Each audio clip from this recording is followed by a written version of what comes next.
So I got on my roof here, I got 10 sheets. I got 5 that all line up and then 5 more that all line up.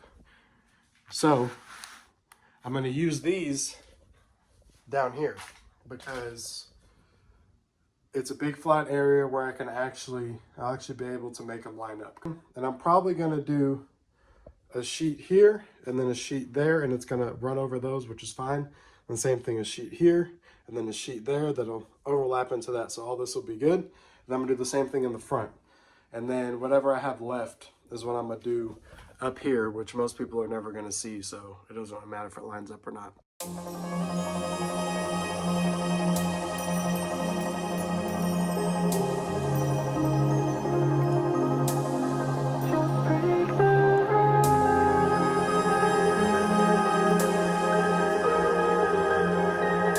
Before I get this all covered up with Deadener, I wanted to show y'all something real quick. So if you look at this trunk hinge compared to this one, kind of hard to tell, but you see this is straight. There's no curve, and it goes straight and goes all the way to the trunk lid. Now, when I made this battery mount, right here, my battery went in. The battery stuck out a little too far, and the hinge actually was hitting the battery.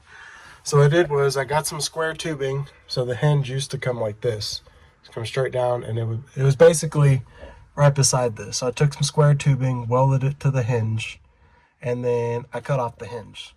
So now if you look at it, it basically comes out, and then it goes over about 1 inch, and then it goes up, and then it kind of angles back in right here.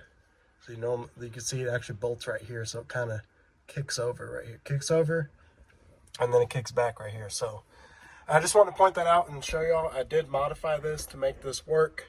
I painted it, tried to make it look as stock as possible.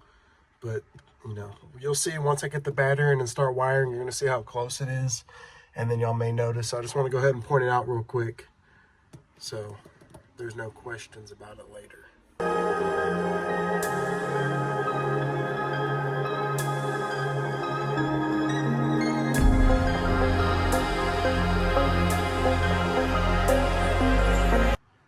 Alright guys, so as far as Deadener goes, I'm done. I've covered every square inch as far as I can see. All around the buckets, front and back, trunk lid, quarter panels. Comment if y'all see something I missed, because I don't see anything. I went around the little cap for the fuel pump, because at some point, probably within the next 50,000 miles, I'm gonna have to take that off and replace that, or potentially upgrade it depending on how things go. But this is done. So the last thing I'm gonna do before I end off this video is I'm gonna fix all this ugly rainbow wire loom, all that crap. I'm gonna clean it up real nice and make it look like this. So I already got it pretty much all unplugged. All my taillights are unplugged. So I'm gonna start on the far end over here, plug everything in. Take all the stuff off, plug it in, and start taping down all the way down. I'm gonna get to this side, whatever slack I have, I'm gonna bundle it up. But I want it to look all nice and neat. Mainly the colors is what's throwing me off, because the whole trunk now is just black and white. So I kind of would like to keep it like that. And the only stuff that's gonna have color is gonna be stuff that I want you to see. Like my heat shrink is gonna be red and black. And then like the terminal cup on my box will be red. And I might throw in, some small stuff here and there. But all my amps are black. Most amps are black, but they're black with the white letters on them. So everything will match except for some small stuff's gotta pop out. But yeah, so let me get these wires cleaned up real quick, and then I'll show y'all the final product.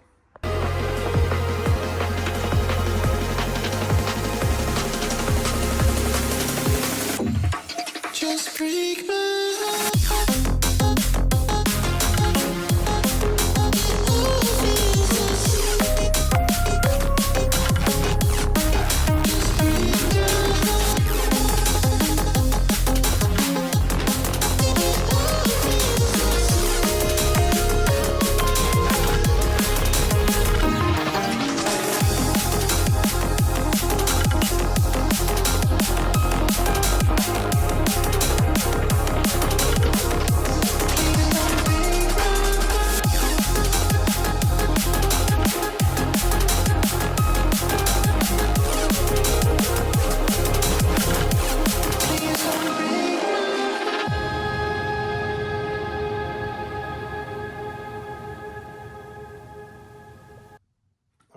guys, I got all this wire cleaned up. Wiring, you know, and a little bit of cable too. So this cable, I got it pinned up. And then I kind of tried to loop it around. I didn't want to put it too tight because then stuff may not open. But I kind of pinned it up as smooth as I could without doing too much. Got the wires all taped up. They're not perfect because there's all this stuff's plug and play, so it's a little bulky. There's a module up there and stuff. But I just kind of wanted to put it where you don't really see it. Like when you look, you don't notice it. You know, if you look in here, you'll see it, but not a big deal. I still got some zip ties I need to trim, but got it all cleaned up. And then these are the wires that will go to whatever. If I pull on a little trailer or my little light that I have underneath here, this red wire, that's for my reverse light. It's not wired into this. This is just run, brake, and blinkers. So, and then that's the hole down there. But I'm gonna have this just here. Probably just keep this bundled up in here. And then whenever I need it, you know, I'll do whatever I need to do with it. But trunk is deadened and prepped. So let me get some stuff put together and I'll give y'all a little sneak peek of next video.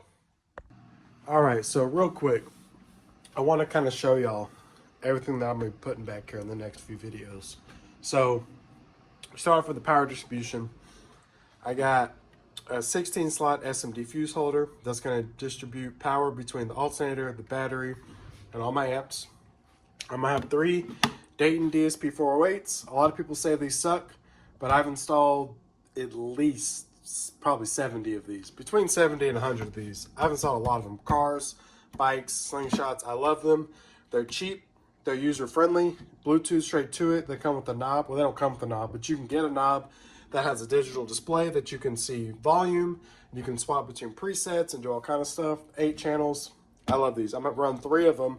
I'm gonna have one for the front, one for the back, and then one of them is just basically gonna be like my radio, because my radio is doing some weird stuff.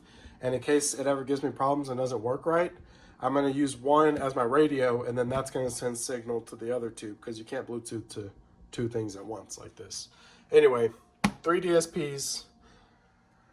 8 mids and high amps. So I got 3 Sundown Audio SFB 500.4s. I got 2 Defbon's Apocalypse AAB 400.4s, 2 300.4s, and then I have a 2000.1, which I'm going to try to swap out for a 600.2. That amp is going to be powering the horns that I'm going to have outside the car, in the back and the front. And ideally, I want some separation in sound. Like when the song does left-right stuff, I want it to go front-back.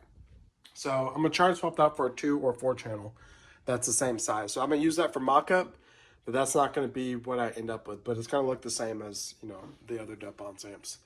Got 3 fans. Those are the Sparked Innovations fannies. And then I got a Sparked Innovations Speedy, which is just their speed controller. It's adjustable, so it can come on at a certain temperature. Bass amp, DD Audio M8000. There's a few reasons I wanted this amp. I wanted something around 8K. I needed something that was fairly small, but I didn't want to go full bridge. I wanted half bridge because I want to have the option to wire to half ohm. It's got triple inputs, which is nice. So that's what fills up my fuse holder. If I did dual inputs, I would have a couple open slots and it bugged the crap out of me. So I wanted triple inputs. The bass knob was red, which is going to go with my theme. And this is just a very well tried and true amp.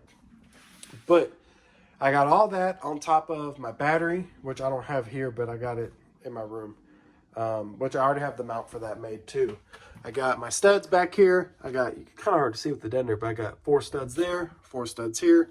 The battery's going to mount there. It's going to come out to about this hinge right here. And then all this room right here, basically this, all the way up, all the way forward, well, mostly all the way forward, is where I'm going to have room to mount all this stuff. So the next step is going to be get the battery in there.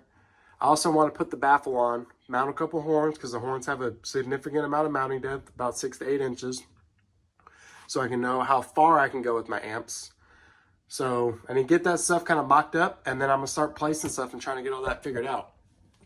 And then real quick before I end off this video, I wanted to answer a couple potential questions that people might be saying or asking. One of them is going to be, well, the main one, why didn't you just wall off your trunk? With all the work that I've done with all this sound deadener and stuff, I could have just been building a really nice box. I could have mounted the baffle in the front, you know, made my sides, my bottom, my top, my back, and been building a really good enclosure back here that has more airspace than I would have with something like that. And I don't have to worry about flex. My trunk lid's not going to flex. My quarter panels aren't going to flex because everything's contained within the box that fires into the car. I have two main reasons. One, practicality. I want to be able to pop my trunk, get my spare tire, and fix my flat if I have any problems. Simple as that. Second thing, I really want to be able to do a lot of experimenting with this. If you wall off your car, it's really hard to go from 115 to 312s or 212s or 410s, or it's hard to do all that stuff. Really all you can do is port adjustments, and you can go smaller. You can make, you know, adapters that go from 15 to a 12 or whatever. But anyway, with this, I have the biggest template I can possibly have, you know, minus, I don't know, half an inch of deadener all the way around. But I have everything open. So what I can do with this is I can put this box in here, 15-inch sub, 8-inch port. I can make the port longer, shorter. I can easily pull it out, swap to a 6-inch port. I can move the box around left, right, forward, back, up, down, do whatever. I can put some wood in here to help it load better, to shrink the space. I can put some wood on the top to shrink that space. I can try a bunch of stuff. And then once I do all that, if I can't get the numbers I want, I can just pull this whole box out, build a box for, I don't know, 212s, or I really wanted to do 215s, but the airspace is what I'm limited. But I can do 310s, or I can build a box or whatever and throw it in here and just see what it does. And I can do all the same things again, change the port, 8-inch to 6-inch, long, short, forward, back, left, right. I can do a whole bunch of testing. And on top of all that, I'm going to have a whole nother port in the front too. Whenever I put that baffle in, I'm going to have a whole slot port up here that I can shrink. I can, you know, have it be here or in the middle, or I can make it longer or shorter. So I'm going to be able to learn a lot and do a lot of experimenting with this setup. This is basically a template for bass. I was trying to get me a good template that I can just do whatever the heck I want with. So before I get to all that, I'm going to get all my stuff mounted, get everything playing, and then I can start doing all that. All that test and tune, that's going to be the last thing I do. But the next things y'all can expect for the next probably few videos is going to be mounting. Probably a couple videos on mounting everything. Because I also have stuff underneath the hood that needs to get mounted. I have an amp meter that needs to get mounted under the hood. I have another, it's not this big, it's a smaller power and ground distribution block all in one. I have an alternator that needs to go up there. And then after I get everything mounted, I got a ton of wiring. 0-gauge wiring, speaker wire, remote. I got relays I got to wire up because I'm going to have everything separated. I'm going to have my bass on a switch. I'm going to have my front stuff on a switch. I'm going to have my rear stuff on a switch. I'm going to have these DSPs, like the radio DSP will be on its own switch. So if I'm playing through my factory radio, this one can stay off. I'm going to have a lot of wiring to do. So that'll be probably a whole couple of videos. But the boring basic stuff is done. Now it goes into the more custom. This was just, I was basically wrapping my car with deadener. I did some cutting and stuff, but all this will be making brackets, mounting, thinking about how stuff's going to be wired up. I have some stuff like this. I have my wire adapters from 4-gauge to 0-gauge, and then RCA splitters so that I can kind of mock them up and have them plugged in as I'm mocking the amps up and make sure everything's going to work how I want it to. So these next videos are going to be a lot more figuring and fitment and building. So please stay tuned for the next videos. It's going to get a little more exciting, and I'll see y'all next time.